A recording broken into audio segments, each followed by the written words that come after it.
ఎవరు నిజాలు మాట్లాడినా వార్తలు రాసినా మీడియా పైన కూడా కేసులు పెట్టే పరిస్థితికి వచ్చేశారు.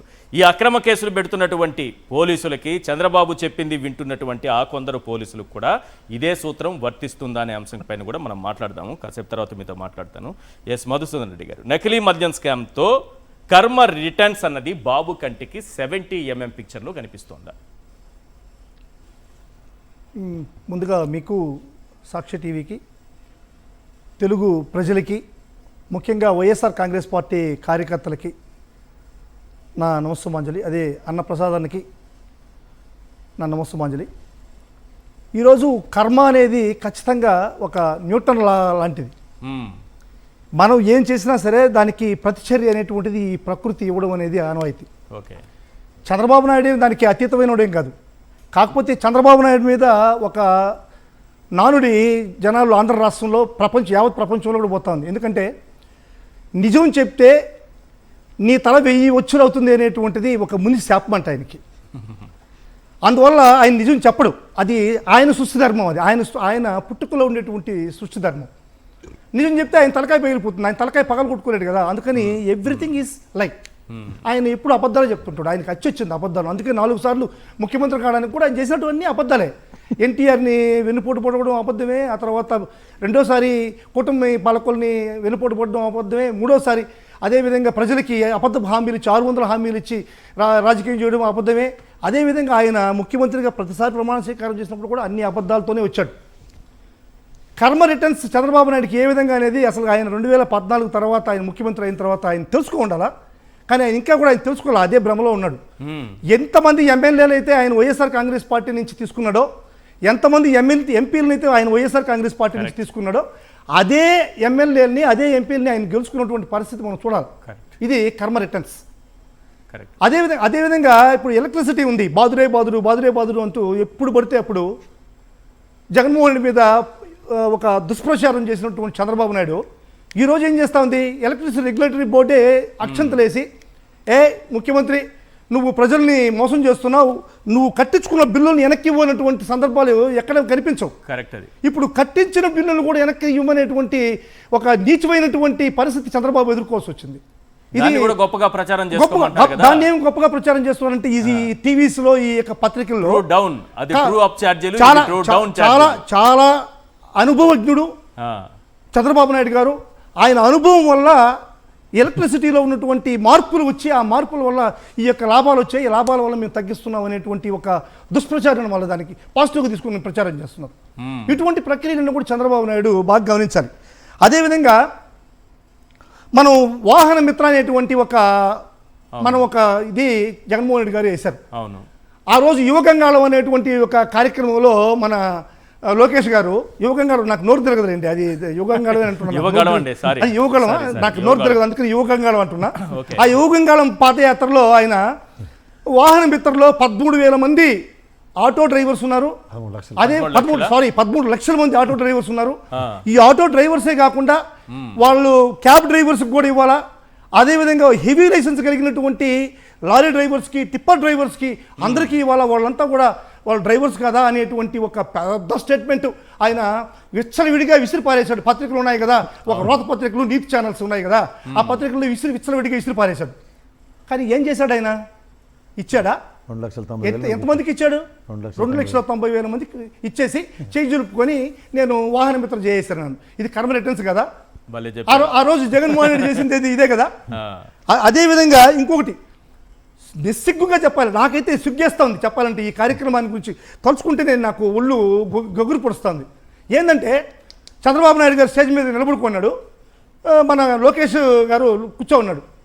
చంద్రబాబు నాయుడు గారు లోకేష్ని చూపించి, మంత్రి గారు చదువుకున్నారు, ఆయన బాగా స్కూల్లో చదువుకున్నాడు, ఆయన ఆలోచనలోంచి పుట్టింది తల్లికి వందనం. సిగ్గుగా లేదండి? 45 సంవత్సరాల ఇండస్ట్రీ మీరు ఇంత ప్రచారం ఉన్నటువంటి అమ్మఒడి కార్యక్రమాన్ని ఇప్పుడు కూడా ఈ రోజు కూడా తల్లికి వందనం అనేటువంటి పరిస్థితి లేదు రాష్ట్రంలో. ఎవరినైనా సరే మహిళని అడిగితే, బిడ్డని అడిగితే, స్కూల్లో చదువుకునే బిడ్డని అడిగితే అమ్మ ఒడి అంటారే కానీ తల్లికి వందనం అనేటువంటి పరిస్థితి మేము ఈ రాష్ట్రంలో ఎందుకు ఇప్పుడు చంద్రబాబు తీసుకుంటున్నారు కదా డబ్బులు, మళ్ళీ ఇంకేం చంద్రబాబు నాయుడు గారు ఇచ్చినా కానీ అమ్మ ఒడి ఇస్తున్నాడు చంద్రబాబు నాయుడు అంటున్నారు కానీ తల్లికి వందనం అనేటువంటి పేరు ఈ రోజు ఎవరు పలికేటువంటి పరిస్థితి లేదు. సో మోసం చేసి ఆ రోజు యువ గంగాళంలో ఈయన ఏం చెప్పాడు, ఎవరు మన లోకేష్ గారు ఏంది జగన్మోహన్ రెడ్డికి ఇచ్చేది 15,000 చెప్పి 13,000 చేతికి ఇచ్చి 2,000 కోత పెట్టాడు అని చెప్పని పెద్దగా ప్రచారం చేశాడు.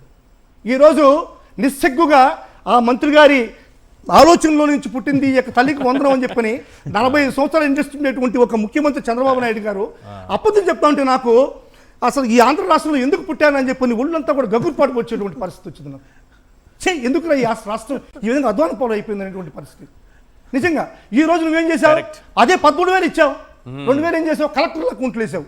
ఆ రోజు జగన్మోహన్ రెడ్డి గారు కలెక్టర్ అకౌంట్లో వేయలేదు, ఆ స్కూల్ యొక్క హెడ్ మాస్టర్ అకౌంట్లో 2,000 వేస్తూ ఆ స్కూల్లో ఉన్నటువంటి రిపేర్లకు కానీ టాయిలెట్ల రిపేర్లకు కానీ మీ స్కూల్లో మీరే చేసుకోండి అని చెప్పని ఆ స్కూల్కి 2,000 వేశాడు.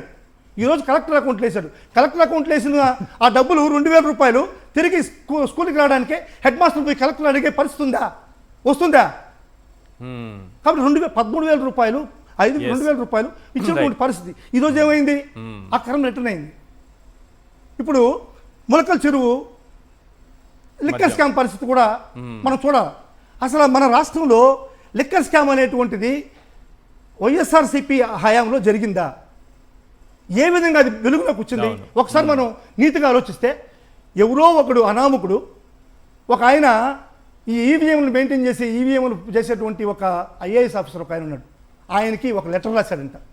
ఆ లెటర్ రాస్తే హడావుడిగా లిక్కర్ స్కామ్ అయిపోయింది, లిక్కర్ స్కామ్లో అంతా మొత్తం రాష్ట్రంలో ఉండే ప్రజలంతా కూడా అన్యాయం అయిపోతున్నారని చెప్పి ఆయన ఒక స్క్రిప్ట్కి డైరెక్షన్ ఇచ్చాడు.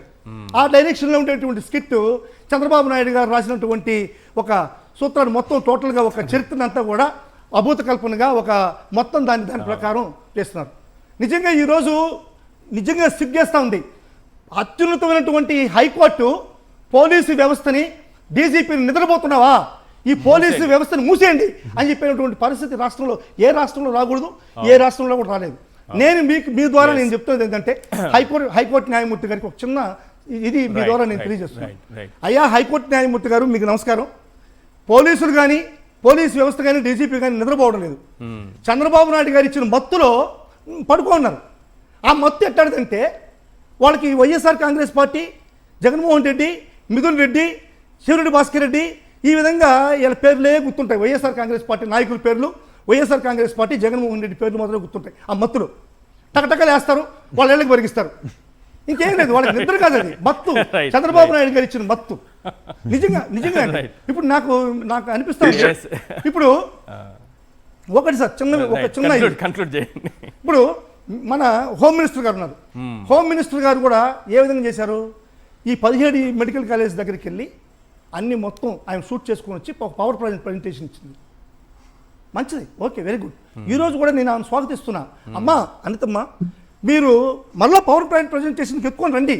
ఈరోజు చంద్రబాబు నాయుడు గారు లిక్కర్ స్కామ్లో ములకల చెరువులో ఏ విధమైనటువంటి పరికరాలు పెట్టాడు, ఎంత పర్సంటేజ్ దాంట్లో పోస్తున్నాడు, ఏమేమి వేస్తున్నాడు, వాటి వల్ల ఆరోగ్య ప్రయోజనాలు ఏంటి. ఎందుకంటే చంద్రబాబు నాయుడు గారు నాణ్యమైన లిక్కర్ ఇస్తానని, నాణ్యమైన మద్యం ఇస్తామన్నాడు సార్.